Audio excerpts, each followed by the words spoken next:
my name is Giana Darling and I'm a best-selling romance novelist. Today I'm here to talk to you about my 2025 goals, of which there are many. Obviously, I'm an author, so a lot of these goals are going to be professional, but I will talk to you a little bit about some of my personal goals as well. To start things off with my number one goal of 2025, that is releasing six novels this year. Full-length novels. I know it seems absolutely insane, but you guys, I have finished all 6 of those books. Finished writing them. So in that way, it doesn't seem as insane, but I will say that I've only ever released 3 full-length novels in a year before. So I'm doubling my count for 2025, which is kind of absurd, but I'm really excited about it. The reason that I'm releasing so many more than usual is because I have 2 books coming out with a publisher. My Dark Fairy Tale is the first one, and it's the first in a mafia duet, which is an age gap, hidden identity, set in Italy romance between a mafioso and kind of a shy, naive girl from Michigan. I cannot wait to tell you guys more about the story. I'm so excited, but I have this book and its follow-up coming out this year, as well as my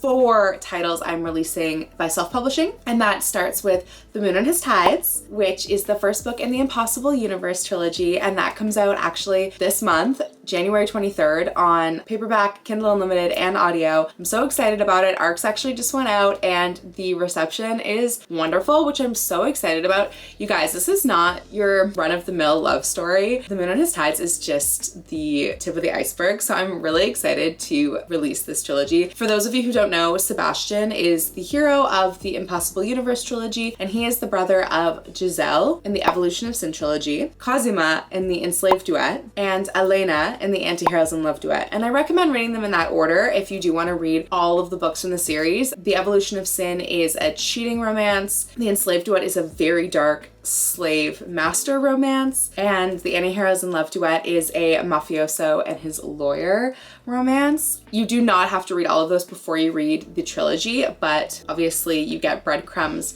about Sebastian and his story throughout his sibling stories, and it's kind of fun to have some background, but you do not have to read them first, and you can always read them after you finish Sebastian's. That trilogy is coming out this year, and I've been waiting for eons to release the story I first conceptualized of Sebastian and his MMF romance when I was 16 years old. I am now 32, so it's been a long time, and I'm absolutely thrilled about their journey. I will say book 1 is set 10 years before the events of book 2 and 3, so there's a big time jump between the first book and the second, which it just makes for all of the angst, which we love angst. So it's a very angsty, very spicy series that's coming out this year. My last release will be my sports romance, which I'm absolutely excited about, you guys. I am an athlete. It's a core part of my identity. I've been an athlete since I was a young girl. I went to the Little League World Series for softball. I was the provincial MVP for my soccer team. I was the captain of my field hockey and soccer and basketball teams. So I am a huge athlete. I love watching sports as well. I watch football, go Hawks. I'm a big Seahawks fan. I watch the Canucks, hockey,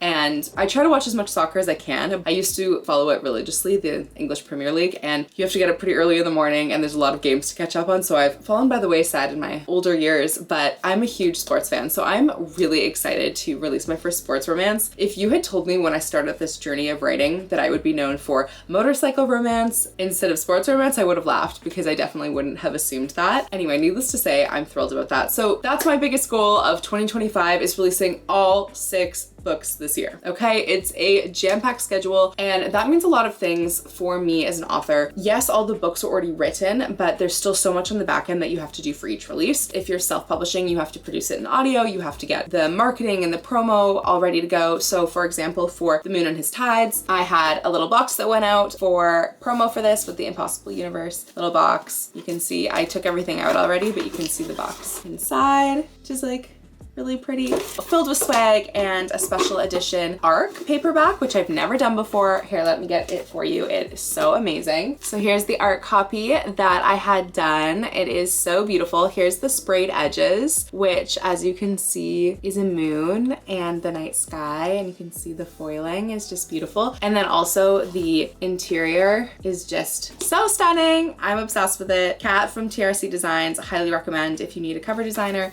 or interior formatter. author. She's amazing. So that's actually leads me to one of my second goals for 2025, and that is to have promotion packets for each of my releases this year. That means 6 different promo packages, which is a lot, but I do love to make swag for my books, and I do love to reach out to new readers. I have a PR team that I work with, a publicity firm that I work with. I also like with my team to reach out to readers who I think would really enjoy my books based on the tropes and the genre. So that way we reach new readers all the time. So this is an MMF read. So of course I reached out to a bunch of people that I had seen just from following them myself, that they like to read MMF books, or people who like to read, say, Sarah Kate or Sierra Simone, who also have MMF books, Jade West. Great recommendations if you haven't read those 3 ladies. They're amazing and they have MMF romances. But so that's another one of my goals for 2025 is have promo packets for each of my releases. I actually already have, obviously I had this one done already and it went out, already have designs and plans for my sports romance and a few for my mafia romance. So we're already halfway, pretty good on that goal. I think that I'll be able to see that one through. Another goal that I have is simultaneous audio releases for each of those 6 books. Now I have only had one simultaneous audiobook release, and that was Serpentine Valentine, and it went really, really well, but it was a sapphic romance, which typically don't do as well, unfortunately, as MF romances or MM romances, which is kind of really sad. So I'm really excited to see how simultaneous release with audio goes for this release and for all of the releases this year. It's just a really great way for authors to have a cycle of promotion. Like the ebook feeds into the audiobook, feeds into the paperback. Having everything ready to go all on the same day is just good business sense. It's trying to be a good businesswoman for 2025. So that's one of my other goals. Another one of my goals is to write another book for a publisher. So this year I'm releasing my first book with Montlake, which is an Amazon imprint for romance, and I'm releasing My Dark Fairy Tale. This is the ARC paperback, which is absolutely stunning. Okay, I'm obsessed with it. Maidens and Mobsters. It's so pretty. So my first one with them comes out this year, my first 2. I would love to write another one. I already submitted a pitch to them, so we'll see if they like it.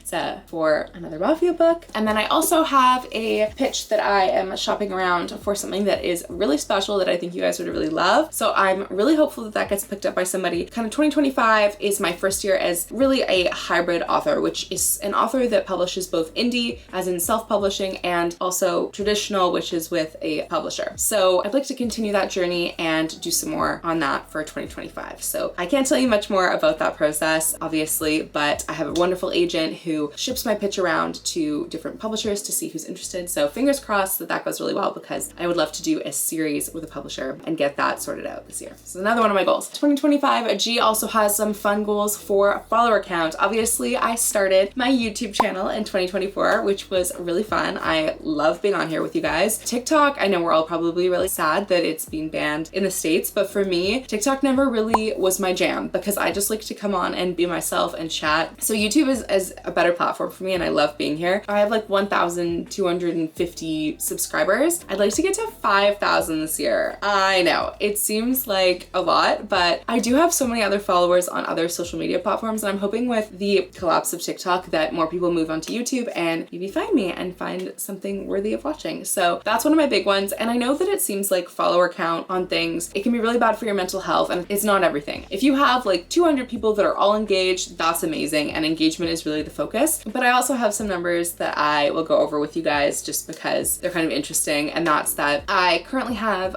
46,000 followers on Instagram. I would like to get to 60,000 followers on Instagram by the end of 2025. I know that seems like a lot, but you know, I like to set goals and be ambitious. This is not my first time talking about the Clifton StrengthsFinder test. The Clifton StrengthsFinder test is a personality test that a lot of authors take when we take a creative business coaching course by Becca Syme. Highly recommend. She's amazing. She also teaches a course called Write Better Faster if you're struggling as a wannabe writer or as a writer yourself with output and how to kind of hack your own systems to be super efficient. But I've taken this course, and one of my top 5 characteristics is achiever. So when I set goals, I like to set big goals, and I don't mind, I'm not hard on myself if I don't make them, but I think if you don't set really good tough goals for yourself, it's not as motivating. So 60,000 on Instagram is a big one for me. I have another one, which is my newsletter. I would like to get to 60,000 subscribers on my newsletter as well. That's not as ambitious, but newsletter subscribers are less sticky, as in they do not really stay as much as you want, or they don't open the emails as much as they want. So that's another big one for me. I would like to write 4 books this year. So I've already written those 6 releases for this year, but I would like to write 4 during this year to be ready for next year so that I'm always a year ahead. You never know what's going to happen in life. Just as soon as you feel comfortable and great, life has a tendency to kick you in the teeth. So it pays to be a year ahead because, you know, you can't foresee all circumstances. So that is one of my big ones. I plan to have 2 Fallen Men books ready for 2026. So I'm currently writing Fallen Men 9 right now, and then I'll dive right into Fallen Men 10 so that they're ready for next year. I would also like to write, and don't hold me to this, but right now I intend to write my first romance as well, which I'm really excited about. So hopefully I can get that done. And I'd like to start a new series this year. So those are my kind of writing goals for 2025. You know, I would like to say that my goals include like writing every single day, you know, writing 1,000 words every single day, something like that. But for me, I work much better in bursts of creative kind of energy and then bursts of kind of admin energy. So when I'm in the thick of writing a book, I like to write every single day and kind of neglect most other things. And then when I'm done that book, I'll kind of take a break while it's being edited, etc. And I will do more admin things, more kind of goal-oriented business things. So that's kind of more my creative process, which is why I don't have a goal about kind of consistency in that way. Another 2 goals that I have, and then I'll move on to some personal goals. The first one is that I would like to try and hit the top 50 on Amazon, which I have hit the top 40 with Welcome to the Dark Side, Daddy Zeus, actually for a sale, for a 99-cent sale, but I have not hit that high for a new release. So that is a goal that I have this year. I am not someone who's really great at running ads and things. So that's actually also my next professional goal, is to be better at running ads, to get my team kind of more equipped with running ads on Facebook and Amazon, those sorts of things, because it really does help with the release, and you can only do so much with organic reach. So that's another goal of mine. And then finally, my last goal, which has an asterisk beside it because if I don't have enough time, I won't pressure myself to do this, but I would love to host a writer's retreat. I'm actually going on a writer's retreat this year with some of my friends, which I'm really excited about, but I have lots of friends in this industry and I would really love to host my own. So in the latter half of 2025, if I have the time, I would love to host a writer's retreat. And if you want to know more about that, let me know. I'll vlog the one that I go on in April so that you guys can get kind of a sense of it too, as long as my other author friends are okay with that. And I'm really looking forward to it. Now,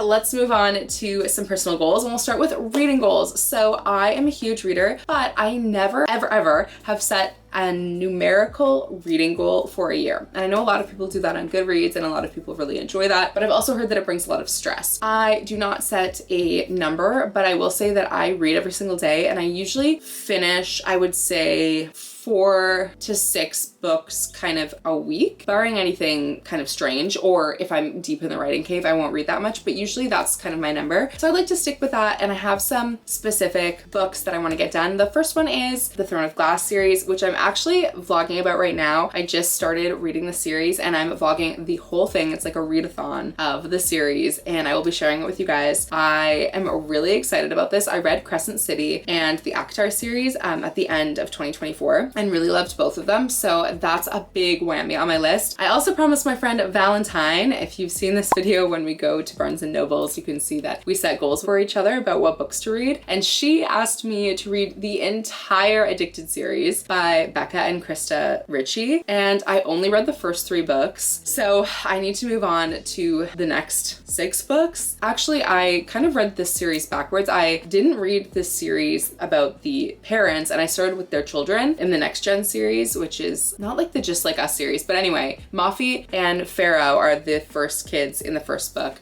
and it's an romance, which is probably why I read it first, because I'm addicted to romance. So I'm excited to get back to those. Valentine can get off my back about it. I really did enjoy the first 3 books in the series. I just didn't continue with it. I just took a break. So that's also on my list. I really want to read more of Sarah Kate's books. So I read The Homewrecker last year and loved it, and I actually picked up Praise, the paperback. I'm going to read that, and I hope to read the entire Salacious Players series, well, that was hard to say, this year because she actually just announced that the Salacious Legacy, which is the next gen, is starting to come out next year, which I'm really excited about. And Sarah's actually a friend of mine and we just became friends last year, so it's kind of fun to read your friend's backlist. So that is one of my reading goals for next year as well. Also, some of my favorites have releases coming out this year that I will definitely pick up. Kennedy Ryan, Candy Steiner, QB Tyler, Sierra Simone, Kirsten Ashley, Mariana Zapata. Love their books. So they're all on my TBR as well. Okay, moving along to other personal goals. I would like to be a little bit more consistent in the gym this year. Last year I kind of fell off the wagon. I was fairly consistent, but the 2 years leading up to kind of my wedding, I got married in 2023, I was so consistent going to the gym like 3 or 4 times a week. And then last year in January, I don't know if you guys were around on social media, but I got really sick. I actually almost died. I went to Bali and got a incredibly horrific gastrointestinal infection. I couldn't eat for 3 weeks. It was that bad. And then I had a life-threatening allergic reaction to the antibiotics they gave me. So for the first like 6 weeks of 2024, I was incapacitated. I lost a ton of weight and looked skeletal. And it took me a long time to kind of get my feet under me again. And then I was traveling so much. July was the only month that I did not get on an airplane in 2024. So I was traveling so much that I couldn't really keep up with my fitness regime as much as I like to. So 2025 is the year of getting back into that routine. I just feel so good about myself when I go for a walk every day, when I go to the gym 3 to 5 times a week, when I go on my weekly hikes with friends. So definitely that's high up there. I think just as we get older, it's so important to maintain our fitness. I've had so many health problems in my family. I lost my father to cancer when I was 18. My mom's had it 4 times. I lost 2 of my grandparents to it. It's just something that is always on my mind. So health is super important to me. You know, I take my supplements every day. I drink more than a liter of water every day. I make sure to get my steps in, 10 to 12,000 steps a day. Try to get enough sleep. I am not a very good sleeper, so that's a really hard one, but I try to get at least 7 hours of sleep a night. And especially as a writer, I think that's really important because when you get your deep sleep and your REM sleep, it kind of restores your creative faculties. So if I'm trying to write 4 books this year, I need to be getting enough sleep. If you're interested at all in those kinds of health routines, let me know and I will do a vlog fully on kind of my health regime. So that's a really big one. My other one is to travel less this year, which is not surprising. I do have quite a few trips planned. I have a bachelor party. My best friend is getting married, so I have a bachelor party in March. I'm going to Orlando for a signing, which is Magic with the Bells in March. In April, I'm going to Palm Springs. In May, I'm going on a golf trip with my father-in-law and my husband. In June, we're going to Europe because the beginning of July, we have a signing, which is the Rare signing in London. And so we're going to Europe a little bit ahead of that to see friends and family there. So that's already the first half of the year is kind of loaded with travel. I don't have anything planned really for the second half of the year. I know that will change just based on my personality. I'm a traveler, but I'm hoping that I can relax a little bit so I can maintain that routine, focus on my health and focus on my writing. I think that's probably it. I'm feeling really good about 2024. I really worked hard, really